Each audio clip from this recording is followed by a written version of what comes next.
Bonjour à tous, c'est votre ami le combattant 5 étoiles.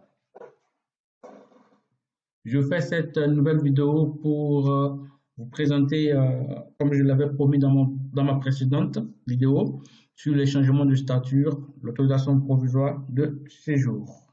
Et nous ne pouvons pas parler de changement de statut sans parler de ce fameux APS.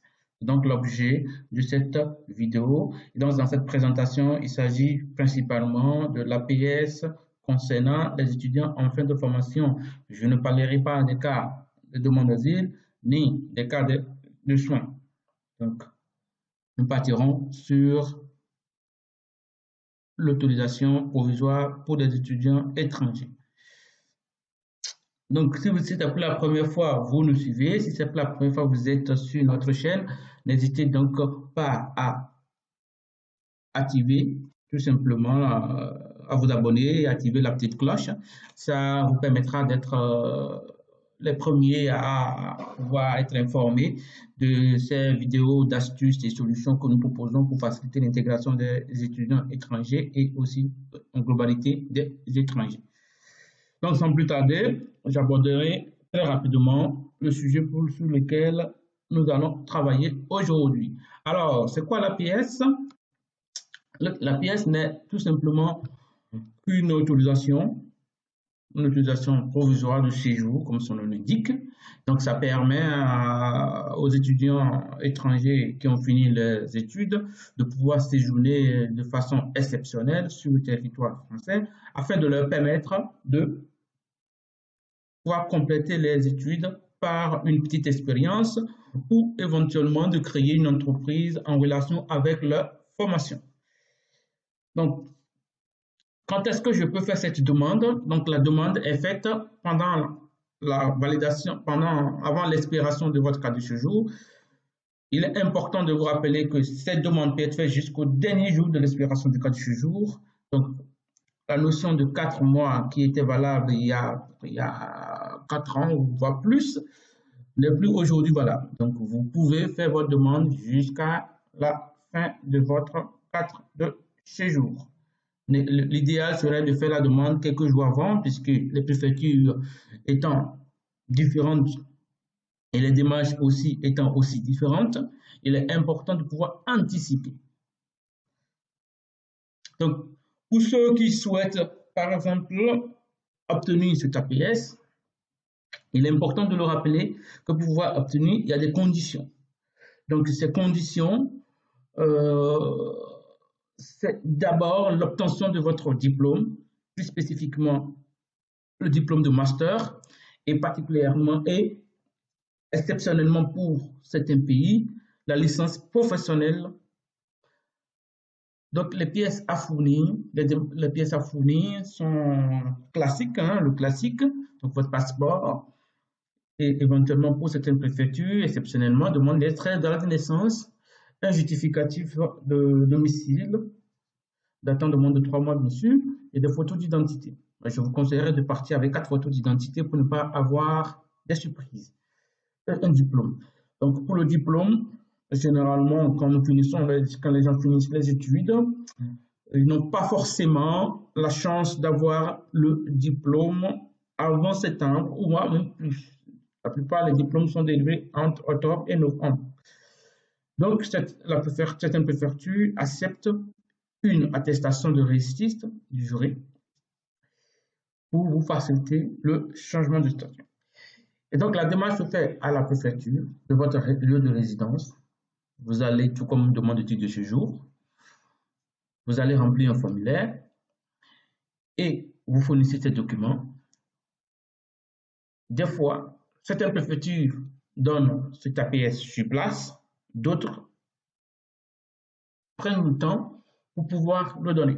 Donc, il est important de pouvoir anticiper, de pouvoir aller faire des recherches en fonction de votre lieu de résidence, de pouvoir faire des recherches sur le site de la préfecture. Ils vous diront éventuellement si vous devriez le faire sur place ou déposer le dossier et attendre plus tard. Donc, le coût est totalement gratuit. C'est totalement gratuit, ça fait partie des avantages de l'APS. quand on pense que pour les titres de séjour, il faut payer, donc l'APS, c'est gratuit. C'est gratuit parce que quand même, ça a ses avantages et ses inconvénients. Donc, il y a quelques pays qui ont des accords en fonction des accords bilatéraux entre les différents pays et la France. Certains pays je ne sais pas si c'est la chance ou voilà, je ne sais pas. Mais bon, certains pays ont quand même l'opportunité, certains étudiants de certains pays, certains étrangers, ont l'opportunité d'avoir des particularités que tout le monde n'a pas. Donc, l'APS est délivrée à tous les étudiants étrangers, sauf les Algériens, bien sûr, qui ont des cas, qui sont aussi des cas particuliers. Et donc, si je prends le cas, par exemple, du Bénin, le Bénin, là, vous avez la pièce donc d'une durée de 12 mois, donc généralement 6 mois renouvelables une fois. Et la particularité du Bénin, c'est le fait que vous avez la possibilité d'avoir l'APS une fois que vous avez une licence professionnelle ou éventuellement un master.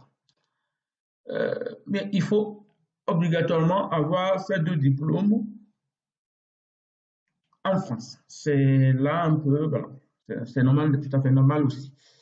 Et pour le cas du Burkina Faso, c'est aussi la même chose. La particularité, c'est que vous pouvez avoir le diplôme au Burkina Faso si votre école est en partenariat avec un établissement en France. Donc voilà, donc vous avez le tableau, vous avez l'occasion, vous pouvez le regarder. C'est un beau tableau que j'ai essayé en fait de résoudre. Et donc généralement, l'APS est d'une durée de 12 mois. Pour les Gabonais qui ont aussi la possibilité d'avoir avec une licence professionnelle, l'APS, leur délai est de 9 mois renouvelable une fois. Voilà, renouvelable une fois.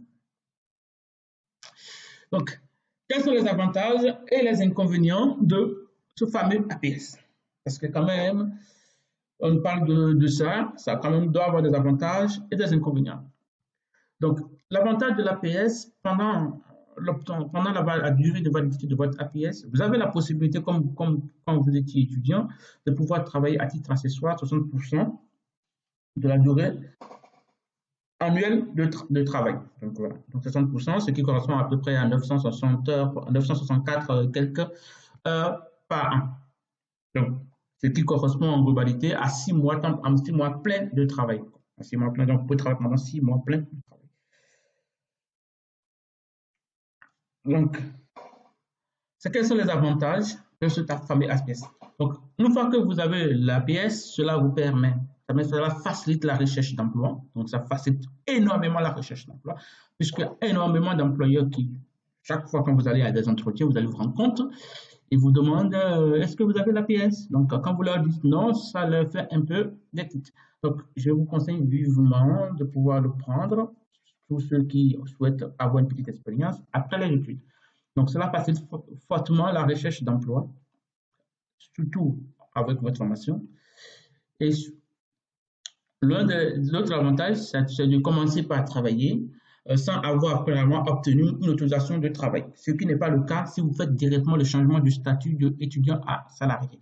Parce que généralement, lorsqu'on vous donne le récépissé de la première demande de changement du statut, cela ne nous autorise pas à travailler sans l'autorisation de la directe. Donc, on ne peut pas travailler, alors qu'avec l'APS, vous pouvez commencer par travailler en attendant d'obtenir votre autorisation. Donc, c'est l'un des grands avantages de l'APS. Pour moi, l'APS n'a pas des avantages, mais bon. Après, vous n'avez pas d'opposabilité de l'emploi. Donc, le plus important, c'est de trouver l'emploi. Une fois l'emploi trouvé, vous n'avez pas de processus d'emploi. L'employé n'a pas besoin de justifier de la recherche, n'a pas besoin de justifier la recherche d'autres candidats pour pouvoir vous prendre.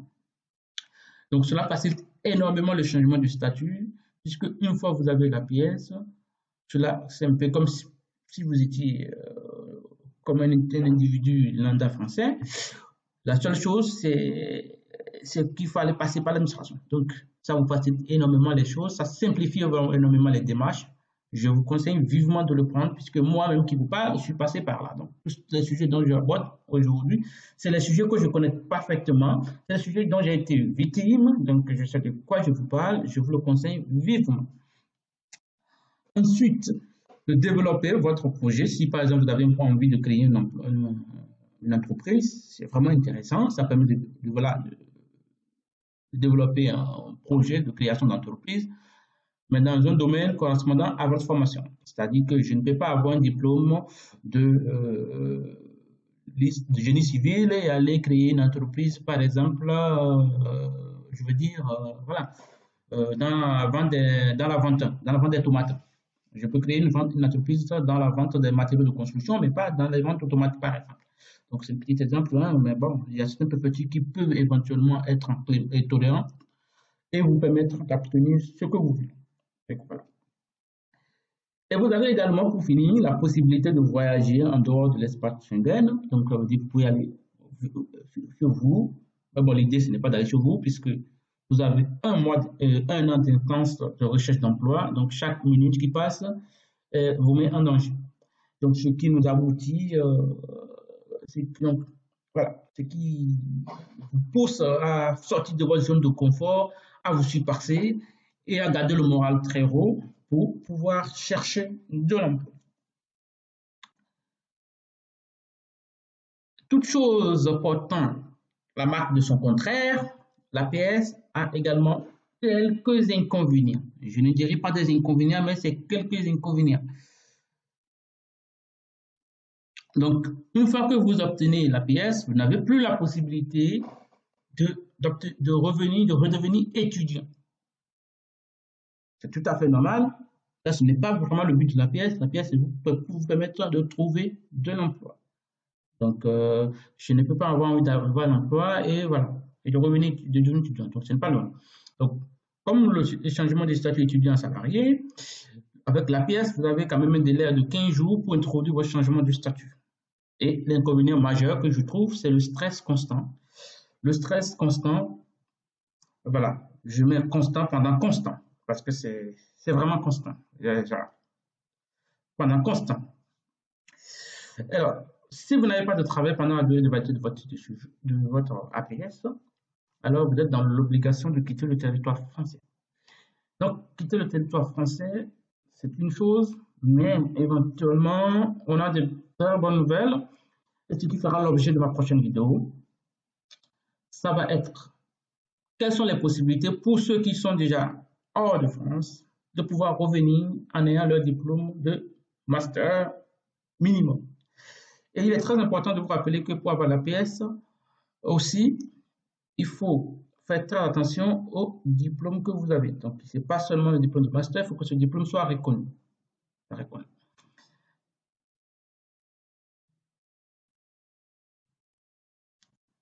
Et pour finir, je vous présente en fait, je vous présente un peu les éléments qui m'ont servi en fait à faire cette petite vidéo. Donc vous avez tout sur le code, dans le code CITIDA. Et voilà, et le décret qui est apparu le 28 octobre 2016, qui m'a permis voilà, de faire cette petite vidéo. Donc en conclusion, je peux vous dire que l'APS présente énormément d'avantages. Les inconvénients, je n'en trouve pas, à part si on n'en a pas envie de bouger. Et je vous conseillerais vivement de le prendre. Et à chaque fois quand vous allez à un entretien, soyez serein, informez-vous, dites à l'employeur que vous avez une autorisation provisoire de séjour qui vous permet de travailler normalement. Et n'hésitez pas à aller sur les différents sites des préfectures de vos lieux de résidence pour pouvoir mieux vous informer. Ceci n'est qu'une brève aperçu de ce que c'est que l'APS, de ma connaissance de l'APS. J'essaierai dans la prochaine vidéo de vous préparer des possibilités pour ceux qui ont déjà le diplôme de master, qui sont partis au pays et qui souhaitent revenir à travers leur diplôme. Voilà. Je vous remercie pour cette petite vidéo. Donc, je suis désolé d'avoir pris autant de votre temps. L'idée quand même, c'est de vous faire passer un message. Pour ceux qui ont des questions, qui ont des choses à demander, n'hésitez pas à partager cette petite vidéo pour permettre à ceux qui n'ont pas l'information de pouvoir l'avoir. C'est beaucoup plus simple d'avoir son téléphone en main et d'avoir toutes ces informations. Ça m'a pris énormément de temps pour pouvoir le faire. Donc, n'hésitez pas à partager, à liker, surtout, ce que j'aime bien, c'est surtout les critiques. Ça me permet de mieux avancer. Surtout critiquer. Et surtout, en critiquant aussi, à proposer des solutions. Parce que c'est ce que j'aime bien aussi, proposer des solutions. Il ne suffit pas simplement de critiquer. Sans proposer des solutions, ça n'est pas avantageux. Donc voilà, je remercie tous ceux qui me suivent. Donc n'hésitez pas à vous abonner, à partager, à liker. Et voilà. Et je vous remercie et à très bientôt pour une nouvelle vidéo sur comment revenir en France après l'obtention de son diplôme de master.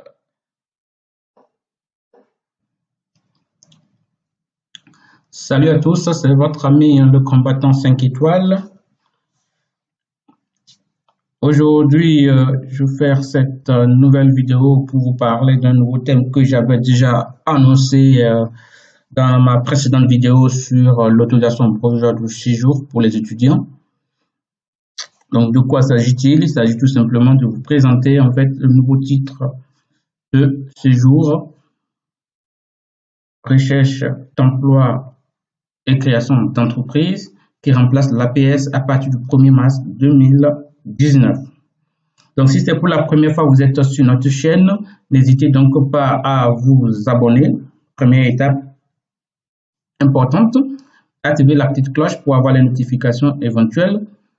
Notre chaîne est destinée à présenter des astuces et solutions pour pouvoir réussir. Donc, nos solutions et astuces s'adressent à toutes les personnes qui vivent non seulement en France, mais à travers le monde et principalement en Afrique. De quoi s'agit-il?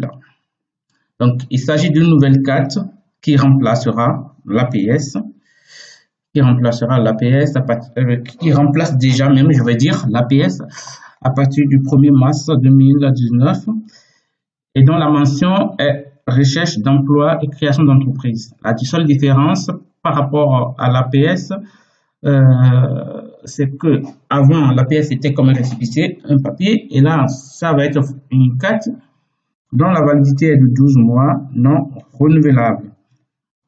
Et cette carte est délivrée à toute personne titulaire, à tout étranger titulaire d'une carte d'étudiant pluriannuel ou temporaire et qui a obtenu un diplôme équivalent au master ou éventuellement au diplôme suivant les listes fixées par le décret que j'avais déjà présenté dans ma précédente vidéo sur l'APS. Donc, ceux qui ne savent pas, allez regarder. Ça va être complémentaire parce que dans cette vidéo, je ne parlerai pas de l'APS. Je parlerai juste en fait de cette nouvelle carte et les avantages et les inconvénients. Ça s'adresse également aux chercheurs qui ont une carte pluriannuelle, qui finissent leur recherche et qui souhaiteraient éventuellement créer une entreprise en relation avec les études ou éventuellement poursuivre des recherches en France. Alors, néanmoins, nous avons deux conditions supplémentaires par rapport à cette nouvelle carte qui étaient sous-entendues dans le cadre de l'APS, parce que dans le cadre de l'APS, les conditions principales, c'est d'avoir le diplôme équivalent au master ou licence professionnelle en fonction du pays. Et la seconde condition, c'est pouvoir avoir son titre de séjour à jour lors de la demande. Mais cette fois-ci, il y a deux conditions supplémentaires qui se rajoutent. La première conditionne l'obtention. Donc, pour pouvoir avoir cette nouvelle carte, il faut que l'étranger justifie d'une assurance maladie, ce qui est très important. Et la deuxième condition, l'autorité qui a délivré la carte pourra vérifier, tout comme ça se fait également pour l'APS, après un délai de 3 mois, vérifie suivant si les conditions de délivrance sont toujours respectées et surtout si la personne a trouvé un emploi. Voilà. Donc, c'est les conditions de l'APS, mais seulement que c'était pas notifié directement. Donc là, c'est clair, c'est notifié et c'est beaucoup plus facile à comprendre et beaucoup plus facile pour ceux qui souhaitent obtenir cette nouvelle carte. C'est quoi les avantages de cette nouvelle carte par rapport à l'APS? Donc, les avantages restent les mêmes par rapport à l'APS, donc je ne reviendrai pas dessus. J'ai fait déjà une vidéo sur l'APS, je vous invite à le regarder. Tout était clair et simple. Donc, l'une des conditions supplémentaires qui est un atout, c'est surtout par rapport à ceux qui sont déjà repartis dans leur pays d'origine ou voilà, qui sont plus en France et qui avaient obtenu un diplôme équivalent au master et qui sont repartis. Donc, ces personnes-là ont la possibilité, à travers cette nouvelle carte, de pouvoir revenir si la durée maximum de leur diplôme à compter de l'obtention ne dépasse pas 4 ans. Donc, quand ça ne dépasse pas 4 ans, ils peuvent demander ce titre et revenir. Et les mêmes conditions s'appliqueront éventuellement, c'est-à-dire avoir un emploi ou venir créer une entreprise. Donc, ça va être les mêmes conditions. Donc, c'est l'avantage majeur de cette nouvelle carte par rapport à l'APS existant jusqu'à aujourd'hui. Par contre, j'ai deux questions qui me viennent à l'esprit, dont je n'ai pas les réponses. La première, c'est, voilà, ceux qui ont déjà eu l'APS et qui sont à l'expiration, est-ce que ceux-là ont la possibilité d'avoir cette nouvelle carte? Point d'interrogation. Donc, si quelqu'un a l'information, n'hésitez pas à le mettre en commentaire. Et de deux, si ceux qui vont peut-être prendre cette nouvelle carte, après l'expiration sans trouver du travail et qui sont repartis, est-ce qu'ils auront toujours cette dernière condition de 4 ans pour pouvoir revenir ou comment ça va se passer? Je n'ai pas l'information. Donc, si vous avez l'information, n'hésitez donc pas à le mettre en commentaire. Donc, en ce qui concerne les inconvénients, je ne trouve vraiment pas d'inconvénients par rapport à cette nouvelle carte, comme je l'avais déjà annoncé pour l'APS. Pour les personnes qui souhaitent vraiment acquérir une expérience, c'est vraiment le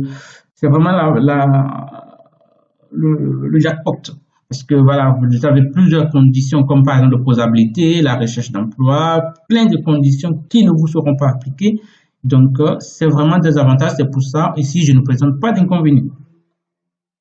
Donc, pour pouvoir faire cette petite vidéo, voici les références textuelles que j'ai pu utiliser. Donc, vous avez le lien, donc vous pouvez aller le chercher. Et n'hésitez donc pas à partager massivement cette vidéo sur les réseaux sociaux, sur les plateformes, pour que ceux qui n'ont pas l'information puissent plus l'avoir. Parce que cette information, c'est une information VIP. C'est une information qui n'est pas vraiment connue de tous. C'est vraiment très, très récent. Et du coup, beaucoup ont certainement besoin de cette information. Donc, ne le gardez pas pour vous. Partagez le maximum autour de vous. C'est pour ça que je voulais faire cette vidéo. Comme ça va être plus simple. Et n'hésitez donc pas également à me mettre vos remarques et suggestions en commentaire. Surtout à liker, à vous abonner. Et ne pas oublier l'activation de la petite cloche pour pouvoir obtenir nos différentes astuces et solutions que nous proposons à travers notre chaîne. Donc, sur ce, je vous dis à très bientôt pour une nouvelle vidéo. J'ai une très grande astuce à partager avec vous. N'hésitez donc pas à vous abonner et activer la petite cloche pour pouvoir l'obtenir dans les jours à venir. Je vous remercie et je vous dis à très bientôt pour cette nouvelle astuce. Au revoir.